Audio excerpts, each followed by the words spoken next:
you told a story about Art Garfunkel and your experience with Art Garfunkel and how it was different than any of the other shows that you promoted. Well, almost by definition, but yes, yes. Yes, I love it. But in the end, you said, and you remain, I was happy. When you started telling the story, I was thinking, oh, please don't end badly. Please don't, with Art Garfunkel personally. And you said he turned out to be, a really great guy. And you ended up having lunch with him or dinner with him in New York. But you didn't stay in touch.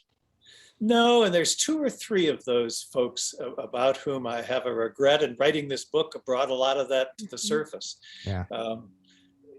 There were a couple of folks that were, by their notoriety, I'm not sure what word I'm looking for, their fame, they're just kind of a notch above. And although sitting and talking to them like this, they're just people.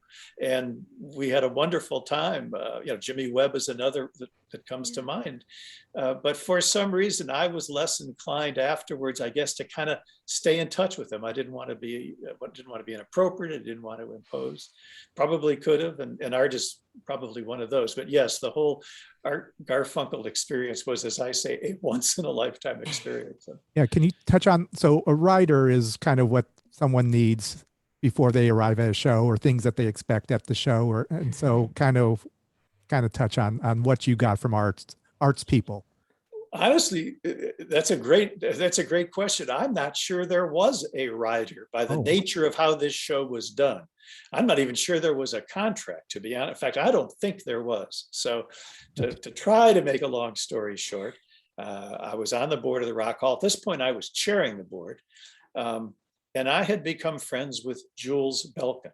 And Jules and his brother, Mike, Belkin Productions, had dominated the rock and roll production world from the east side of Chicago to the west side of New York for 40 years till they sold to Live Nation. I mean, they were the players here in the Midwest.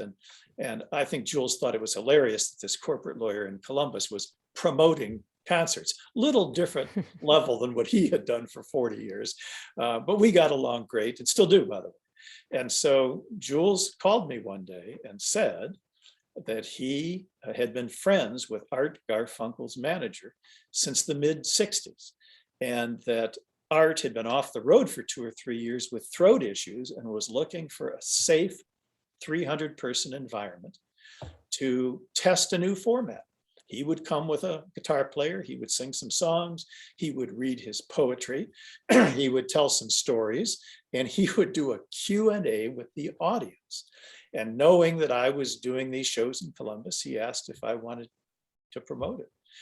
And I was stunned, of course, but I said, sure. And so I did.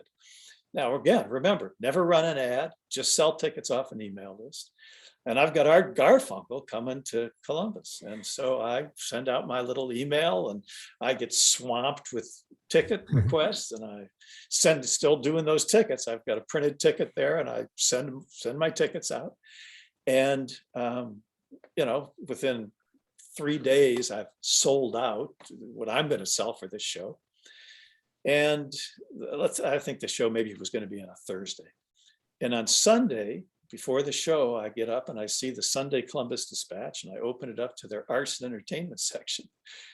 And above the fold is this giant picture of Art Garfunkel and an interview with him, and a little sidebar that says, for tickets, call this number. And it's my law office. I don't know who did it. I had nothing to do with this article. So arts people clearly had gotten to the Dispatch. So for the next 2 days, I'm overwhelmed. I'm getting at the office. I'm getting calls, Right. Every 5 minutes, the phone's ringing. And I oversold the house, at least as my version of the capacity, and finally shut the tickets down. So now I've got this big crowd. I've got to bring in more seats. All of it worked. And then there was Art. So, I had heard that art could be difficult. You can Google, there are many a story of Art walking off the stage when somebody shouted something or looked at their cell phone. And, but Art showed up. First of all, actually, he had some advanced people show up the night of the show, his sound guy and a handler. And they started telling us what Art needed. Nobody could see him when he came out of the green room, which happened to be on a balcony visible to the floor. Not that anybody was looking up there. We had to drape that off.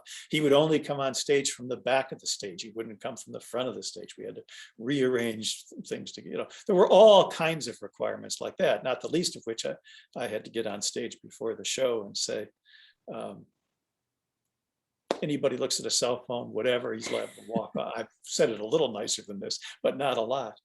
But then, I introduced him, Rock and Roll Hall of Fame inductee. I'd never introduced anybody at one of my shows like that. Yeah. Stepped down off the stage, and there was Art Garfunkel and his guitar player, and all that great music. And I'd promoted that show. And afterwards, Art couldn't have been nicer. He couldn't have been nicer. We went out to dinner afterwards. Yeah. As you said, yes, a year or so later, my wife and I had lunch with he and his wife at Smith and Walensky's on Lexington and